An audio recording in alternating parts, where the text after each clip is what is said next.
എന്റെ കുറച്ച് പൈസയുണ്ട്, ഗോൾഡ് ആണോ സ്റ്റോക്ക് മാർക്കറ്റ് ആണോ ക്രിപ്റ്റോ ആണോ, ഇതിലേതാണ് നല്ലത്? ഇതിൽ പൈസ ഇടുന്നതിന് മുമ്പ് ഞാൻ നിങ്ങളോടൊരു ചോദ്യം ചോദിക്കട്ടെ. നിങ്ങൾ ഇൻവെസ്റ്റ് ചെയ്തിരുന്നോ? സ്റ്റോക്ക് മാർക്കറ്റിലും ബിസിനസ്സിലും ഇൻവെസ്റ്റ്മെന്റിലും ജീവിതത്തിലെ എല്ലാ കാറ്റഗറിയിലും സക്സസ്ഫുൾ ആയിട്ടുള്ള ആളുകൾ ചെയ്ത ഒരു ഫസ്റ്റ് ഇൻവെസ്റ്റ്മെന്റ് ഉണ്ട്. അതവരുടെ ബ്രെയിനിലാണ്, തലച്ചോറ്. സെൽഫ് ഇൻവെസ്റ്റ്മെന്റ് എന്നും ഇതിനെ പറയും. ആ ഒരു ഇൻവെസ്റ്റ്മെന്റ് ആണ് അവരെ ഈ ഒരു പൊസിഷനിലേക്ക് എത്തിച്ചത്. ഈ ഇൻവെസ്റ്റ്മെന്റിന് ഒരു പ്രത്യേകതയുണ്ട്. ഇതിൽ റിട്ടേൺ കിട്ടാൻ കുറച്ച് ടൈം എടുക്കും, എഫേർട്ടും ഇടണം. ഇൻവെസ്റ്റ്മെന്റിന് പൈസയൊന്നും വേണ്ട, നിങ്ങളുടെ സമയമാണ് ഇതിലെ ഇൻവെസ്റ്റ്മെന്റ്. ഇതൊരു ടെക്നോളജിയുടെ കാലമാണല്ലോ.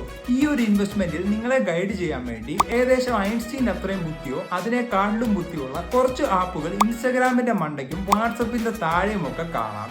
ഈ ആപ്പുകൾ എന്തുകൊണ്ട് നിങ്ങൾക്ക് ഉപയോഗിച്ചുകൂടാ? പിന്നെ ഈ ഒരു ഇൻവെസ്റ്റ്മെന്റിൽ അടുത്ത ഒരു സ്കില്ല് നമ്മൾ പഠിക്കേണ്ടത്, നിങ്ങൾക്ക് താല്പര്യമുള്ള മേഖല ഏതാണോ അതിൽ എക്സലന്റ് ആയിട്ടുള്ള ആളുകളുടെ അടുത്ത് പോയി അഡ്വൈസ് എടുക്കുക. അവരെന്തായാലും നമ്മളെക്കാൾ എക്സലന്റ് ആയിട്ടുള്ള ആളുകളായിരിക്കും. നമ്മുടെ ഇന്റൻഷൻ കറക്റ്റ് ആണെങ്കിൽ അവരെന്തായാലും നമ്മളെ സഹായിക്കുന്നതാണ്. It's me Mithun. ബൈ.